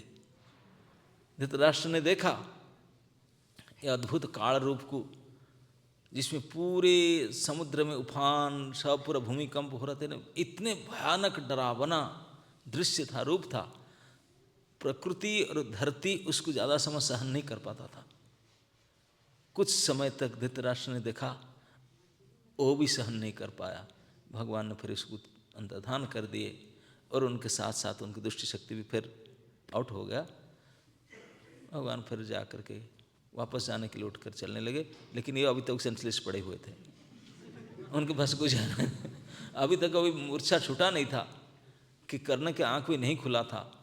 भगवान आउट होकर गए। जैसे भगवान सभा भवन से बाहर निकले, जितने सभासद राजन्य वर्ग भीष्म आदि सब उनके साथ उठ करके पीछे पीछे चले। धृतराष्ट्र भी संजय उनको पकड़ पकड़ लेकर गया, गेट पर गए। भगवान गाड़ी में बैठे, सब हाथ जोड़ के देख रहे थे, बोलते थे जो हुआ। भगवान बोले जो हुआ तो आप सब देख लिए, क्या हुआ मेरे तरफ से तो कुछ है नहीं, जो हुआ आप सब देख लिए और जो होगा आप देखेंगे। बोले पंडु के पुत्र पक्के क्षत्रिय है, वो ऐसे भिकमंगा नहीं है कि मांग करके चलेंगे। ये तो चाहते थे कि धन जन ख्या न हो, लेकिन युद्ध के लिए भी वो रेडी हैं, संधि के लिए भी रेडी हैं। आप नहीं किए, अब जो हुआ आप देख लिए, जो होगा आप देखेंगे, मैं जा रहा हूँ। अब उनके सामने से गए, लेकिन भीष्म आदि ऋषि मुनि उनके पास थोड़े दूर गए, विदा लिए। कुछ लोग और भी उनके पीछे पीछे चल रहे थे, लेकिन भगवान बोले आप रुकिए, मैं थोड़ा प्राइवेट मीटिंग है। प्राइवेट मीटिंग क्या, सीधा रथ लेकर खड़ा कर उतर के बुआ के मिलने गए, क्योंकि युधिष्ठिर महाराज स्पेशली रिक्वेस्ट किए थे कुंती से मिलने के लिए। बोले मैं उनके दूत बनकर आया हूँ, वो पहली आदेश दिए थे मेरे माँ को प्रणाम बताना, उसको बता करके आना। तो कुंती से मिलने के लिए, कुंती को पता था कि कृष्ण आए हैं तो मेरे पास तो आएंगे, क्योंकि गृहवधू थी, अलग से उनका भवन थी, और वो भी नहीं चाहती थी कि सारे ऋषि मुनि सब बड़े लोग मेरे घर में आए, मैं उनका आतिथ्य कैसे कर पाऊँ। लेकिन सबको रोक कर कृष्ण अकेले गए, बुआ के चरण छुए, प्रणाम किए। तो कुंती ने बोले कि अब क्या डिसाइड किया? ना जो डिसाइड किया, जो हुआ आपको पता चल जाएगा, मैं अभी मीटिंग करके मैं वापस जा रहा हूँ, आपको कुछ बोलना है तो बताओ।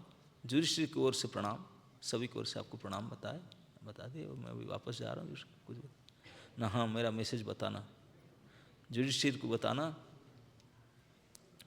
कि एक धरती अभी ऐसे अधर्म से भर चुका है, तो वो धर्मराज्य को संभालना चाहिए, उसको इस प्रकार कापुरुषता नहीं करना चाहिए, ये करो नहीं।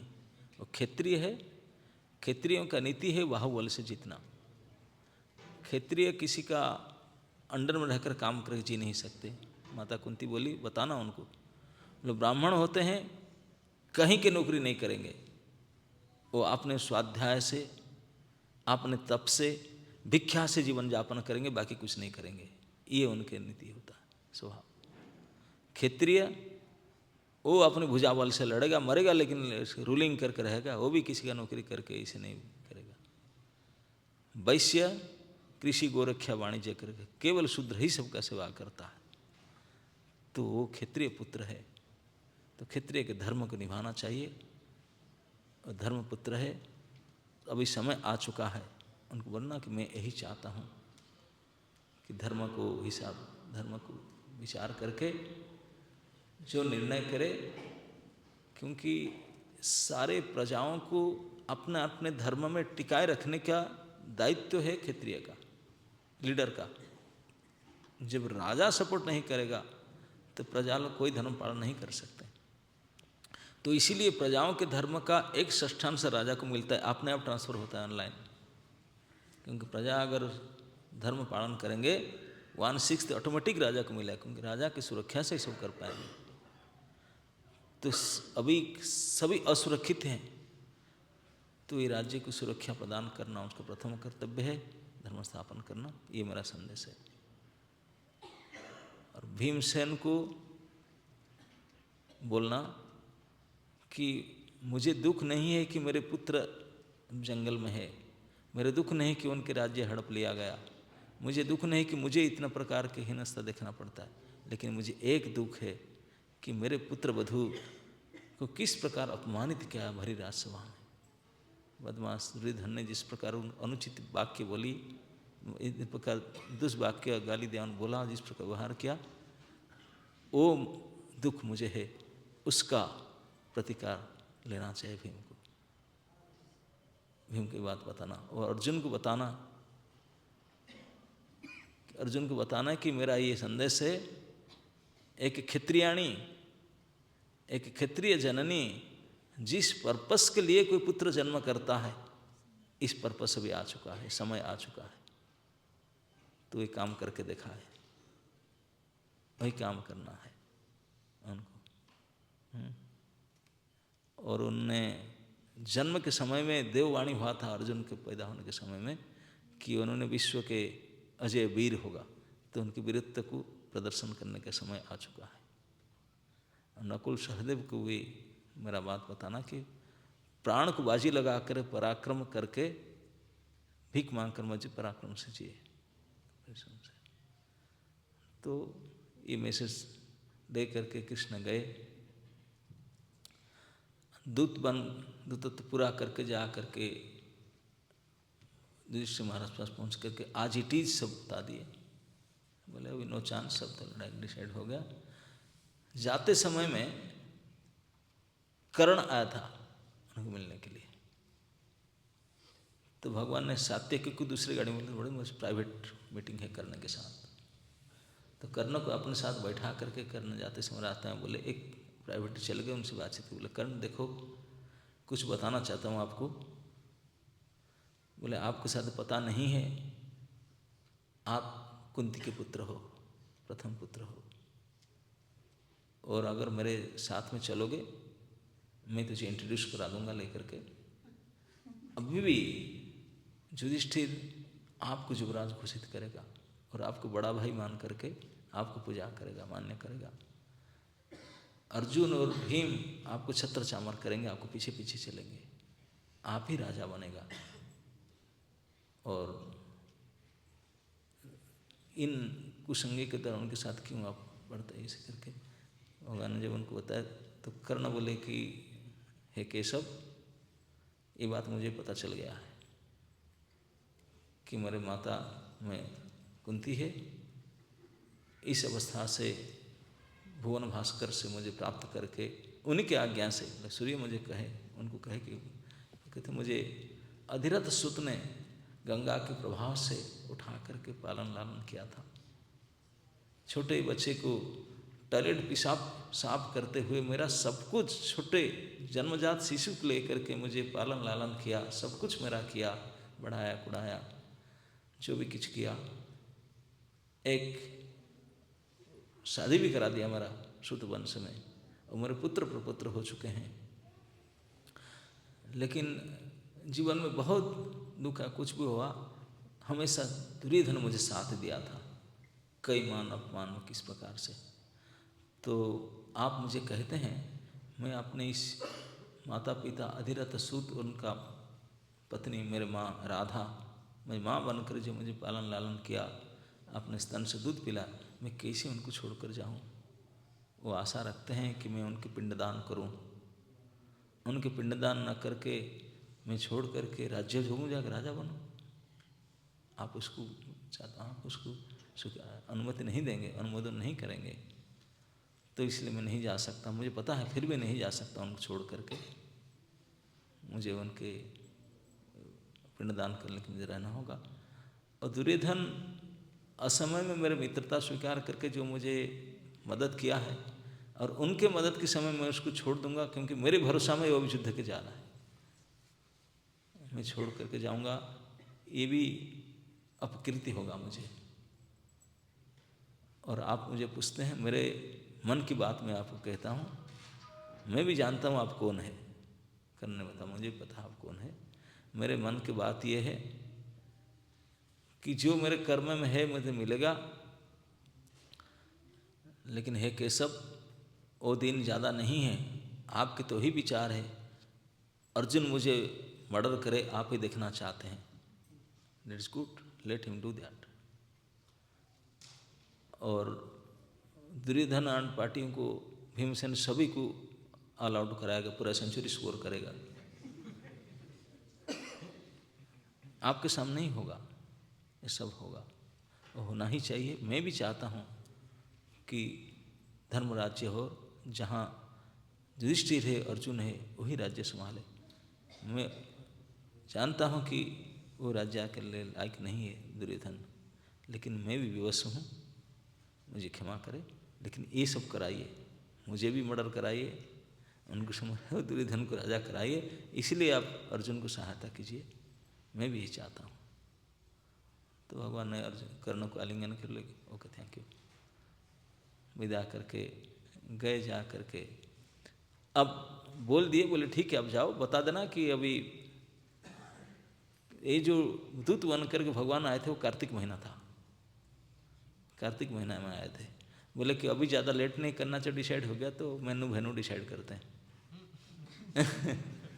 तो भगवान ने डिसाइड किए, बोले भी अगले अमावस्या आ रहा है, कार्तिक पूरा होगा, उससे आप निकलो। अब इसी अभी ये शुभ समय, मार्गशीर्ष मास शुभ काल है, अभी बारिश फारिश सब जा चुका है, हेमंत ऋतु आ चुका है, तो कीचड़ सूख चुका है सब जगह में, मक्खियाँ अभी नहीं है, पानी सब क्लियर हो चुके हैं, तो निर्मल हो चुके हैं, ये उत्तम काल है। और अभी युद्ध के लिए हम ये काल सही है। और जहाँ भेनु का बात है, भेनु के सवाल है, हम चाहते हैं कि इतनी बड़ी मैदान अवेलेबल है वहाँ कुरुक्षेत्र में, धर्म क्षेत्र में, तो नोटिस दे देना, ये डिसाइड है, this is date, this is venue, उसको आने के लिए खबर दे दो, हम भी पहुँचेंगे, आप लोग पहुँचिए। तो उनको डिसीजन दे करके मेनू एंड वेन्यू डिसाइड करके भगवान ने गए वापस, और जा करके युधिष्ठिर महाराज को बताया, और पूरी प्रस्तुति होने लगा, तैयारी होने लगा। कई बैलगाड़ियों के साथ सैकड़ों हजारों उनकी तरफ से भी उनकी तरफ से कुरुक्षेत्र में आने लगे, क्योंकि करोड़ों संख्या में लोग आने था, कि वो लोग नहीं, बैल, हाथी, घोड़े, वाशरमैन, कई धोबी आए, कई लेबर आए, क्योंकि पूरे सब व्यवस्था किया जाए ना, रहने ठहरने खाने के लिए व्यवस्था, कई व्यापारी बिजनेस करने के लिए, दुकान बाजार लगाने के लिए, देखो छोटा सा मेला कितने दुकान लगा है, तो 1000 व्यवसायी दुकान सजाने के लिए आए थे, क्योंकि वैसे सामान करोड़ लोग रहेंगे, युद्ध चलेगा डेली, कोई लाश उठाने वाले, कई प्रकार के लोग आने लगे। ये सभी के साथ कम से कम युद्ध की प्रस्तुति में कई दिन लग गया था आधे समय में। तो ये भीषण युद्ध की प्रस्तुति, सारे लोग कई सैकड़ों हजारों गाड़ी में ले करके सारे सामान, डॉक्टर चिकित्सक भी आते थे, क्योंकि लड़ाई में सबसे ज़्यादा ज़रूरत है मेडिसिन का, fast aid box, doctor, operation theatre, ये सब इधर करना पड़ेगा व्यवस्था, इमरजेंसी वार्ड, एम्बुलेंस उठा के इमरजेंसी लाना पड़ेगा, तभी जवान भेज सकता। सारी व्यवस्था के साथ दोनों तरफ से तैयारी चलने लगा। उस तैयारी में विस्तृत रूप से तैयारी चलने लगा। ऐसे आता है कि खाने पीने का विचार सब भूल गए थे, क्योंकि सब मरने मारने के लिए आए हैं, लेकिन भूखा तो रहेंगे नहीं, खाएंगे ही।